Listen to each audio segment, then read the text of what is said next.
Hey guys, welcome to my YouTube channel. This is Deepak. So in my previous video, I have explained you how to approach a system designing problem in a company and in an interviews. In today's video, we would be discussing on three important pillars that are very much essential. That would set your fundamentals. That would help you in giving a focused part, step-by-step approach, how you should start a preparation in your journey to become a good system designer. Um, this is going to be a high level overview of what needs to be followed. And then in the next video, we would be discussing in depth about the syllabus that you need to learn for becoming a good system designer. And again, like my emphasis always is on we should learn something from scratch, make our basics clear rather than directly jumping and seeing on some videos how Amazon is built or YouTube is built. If even if you're looking that, you won't be gaining any of the knowledge, because if you know how to build an Amazon, but building an Amazon for a big tech companies versus building an Amazon for a small startup is totally different. Listen until your basics are clear. Directly jumping on designing any random systems is wrong. Again, like on internet, there is no single video who would be explaining you in this fashion, because this is all coming from my practical experience. And I'll just try to share whatever good knowledge that I can share and help you out in your journey. So let's start. So the first important pillar is the knowledge. Now when I'm saying the knowledge, we know, right? We are in an engineering or BC or whatever grade we are in, like whatever academics we are in. Knowledge is very much essential. Without knowledge, you can't build a single application. Forget about designing a system. So having first thing, the very first and the very important thing is knowledge. I've bifurcated into technical and domain. When I'm saying technical knowledge, what exactly that means? So technical knowledge in system designing, there are multiple components are there. Again, what all those components are, I have created a detailed syllabus that I would be discussing with you in the next video. From a technical knowledge perspective, you need to have understanding of, let's say, databases. Then queues, cache, and other stuffs, basically the protocols, architecture, infrastructure, how deployment happens, all those things, basically all those technical aspect you need to understand. Why the technical thing is important is because, let's take an example. If you're not knowing a technical thing, okay, and you start designing a system for your company, you start using Cassandra. Fine, great. Now there is a use case. After you start using a Cassandra, you got to know okay, like, hey, my requirement is equivalent write and equivalent read throughput, or I need to have more read throughput, or it needs to be a transactional system. Now, can you change your database at that moment when customers are using your system? You can't do that, or like it is very difficult. Why that mistake has happened? The mistake has happened is because you do not know for that particular problem what technology should be used. If it is a real-time application, if it is a transactional system, should I go with the SQL database, should I go with the Postgres, or should I go with Cassandra?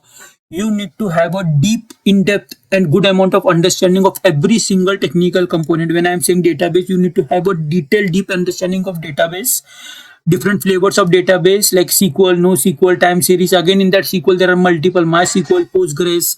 In queues, let's say there is Kafka, RabbitMQ. When to use Kafka, when to use RabbitMQ, when to use event-driven, when to use synchronous call, when to use REST. All those things you need to have a knowledge in depth. If you're not having that in-depth knowledge, trust me, you would end up choosing a wrong technology for your application, and that is going to serve zero purpose for your employer, zero purpose for your company.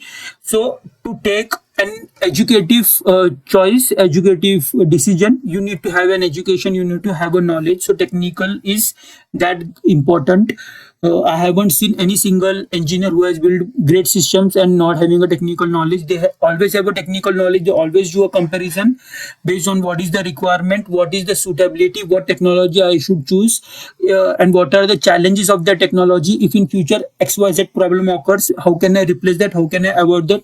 All those things as a designer you should be knowing. If you're not knowing, you end up choosing a wrong technology and then you screw up your application. So technical knowledge is very much important.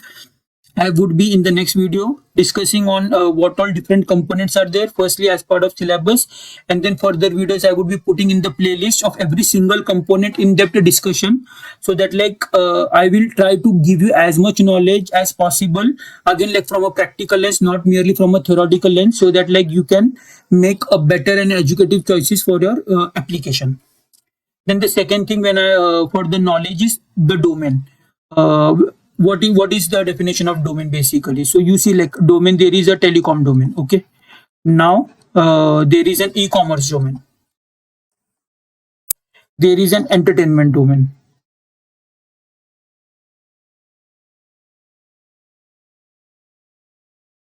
There is, let's say, video streaming. So, and again, like there are hundreds of domain, if not thousands, where domain knowledge is important. So you might have heard this term or heard these things like in an interview, a company is looking for a resume, how long you have been staying for that company and how good domain knowledge you are having. Or if you see around yourself, the solutions architect, they are having in-depth domain knowledge. So now why domain knowledge is very much important for you to become a good designer? Because in big tech companies, role of product managers is important, but equivalent to that role of product managers, it is an engineers. So engineers has to wear multiple hats. They need to have a good amount of domain knowledge along with a good amount of technical knowledge. Again, this domain knowledge, firstly, it is for whom? It is not for a person who is just have started their career 5 years, 6 years, 7 years, 8 years. It is not that much essential. Majorly, it is been looked into a person having 10 plus, 11, 12 plus years of an experience in an architect and principal software engineers. Again, like what are their roles of principal software engineers, how they design the systems, what is their expectations and responsibilities. In depth, I have discussed in my previous video. The link would be there in the description box. So the domain knowledge is very much critical.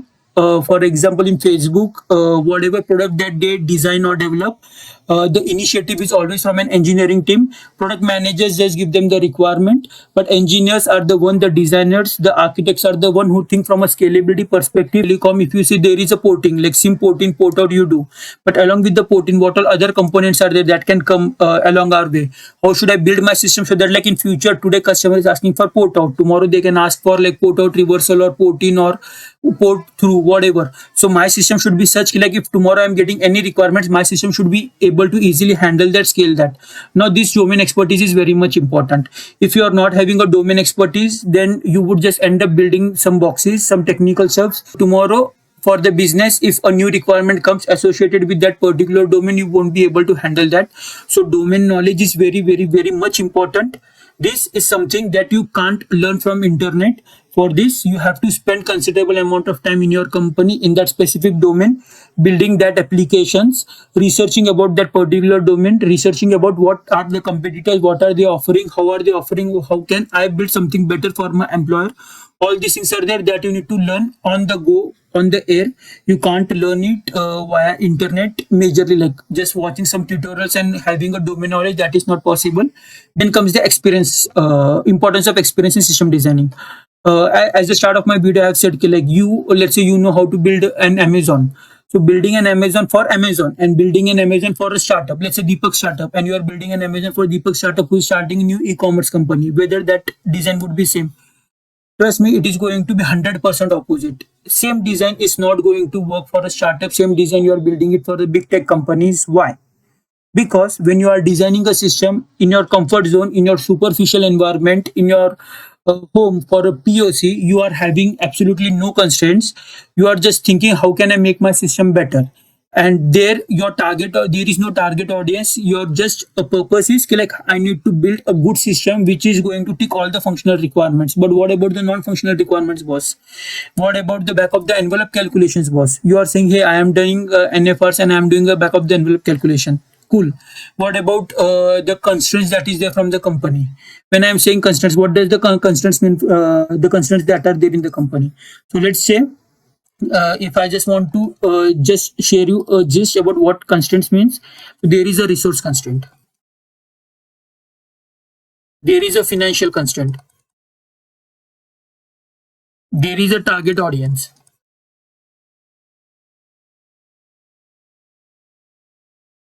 And again, like whatnot. So let's take for Amazon, if I'm building something new. Now Amazon is a big giant. Okay. So now what they would be focusing on? Are they would be do they have a financial constraints at their side? No. They have a big team. They have a full processor. They have a whole CI/CD. They have expertise for all the process, for all the technologies. They have everything.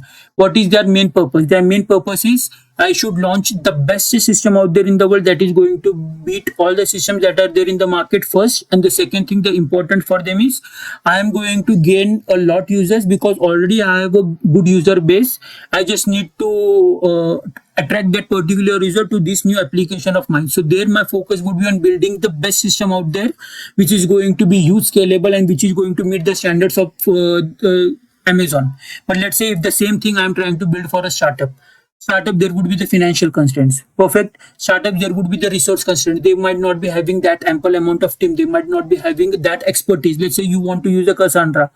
Do you have Cassandra expertise in your team? Can a developer build a Cassandra for you? Use the Cassandra. Or there can be, let's say, if there is a Cassandra is going down, do you have an operational team who is going to make that Cassandra up? Do you have the pipeline set?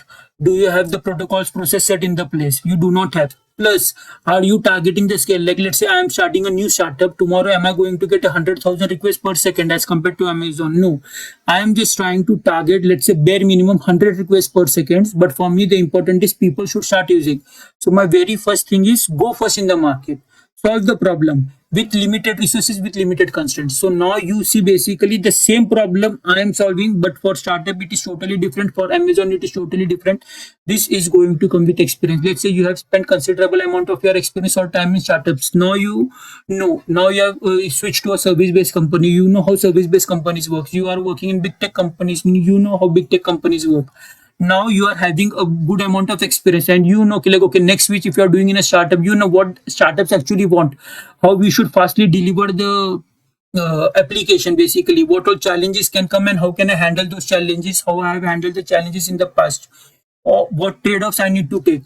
All those things are going to come with an experienced person with a good technical and a domain knowledge, can go on places, can be like, can earn fortunes, uh, can go that miles, that ladders. What is needed is like you need to have a curiosity for learning. So experience is very, very, very much important. Now experience is completed. Now let's see this final block, understanding the problem. If I'm working, let's say in a Google and I have already designed a system for Google. Next, if I'm getting a task or a project where I need to design a different system or different components I need to design, it is going to be 100% different. You can just bring the basic knowledge that you have gained in knowledge and an experience layer, but if you are not understanding that problem in depth, you won't be able to solve it. Again, in an interview, knowing that problem in depth is not necessary because you are just having 1.5 hours of time. But in a company, knowing that problem is very much important because you are going to build something out of it. If you're not understanding that problem, you are not able to solve that problem. You won't be able to design the system. So understanding the problem is very much critical. Let's say you are not having a domain knowledge, you do not have an experience knowledge, you just have a knowledge, and you are, let's say, SG2 or SG3, and people are throwing challenges on you like, hey, design this thing, design that thing. And again, like specifically this happens when you're working in a startup where like with few resources, more and more responsibilities are there.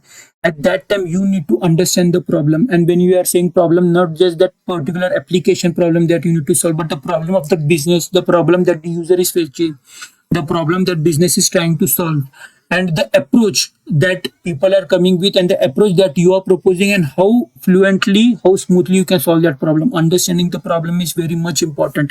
So you should not start having uh, the expertise, start having that mindset like, hey, it doesn't matter how much knowledge or experience I am having, I need to now start understanding the problem, discuss with the respective stakeholders, discuss with the business, discuss with the product managers, discuss with users if it is a client facing thing, discuss with an engineering teams to understand the problems, to see what is their mindset, what we are proposing, whether that is scaling everything, and whether my design is perfect fit for that.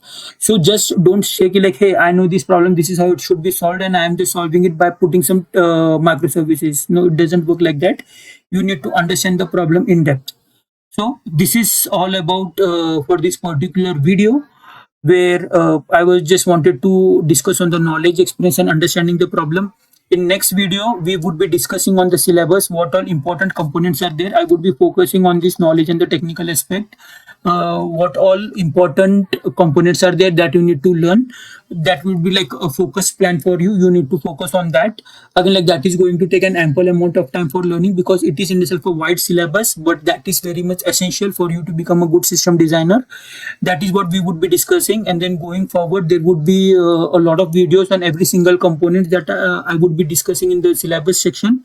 There would be a in detail depth video for every single component. You have to put in a lot of efforts.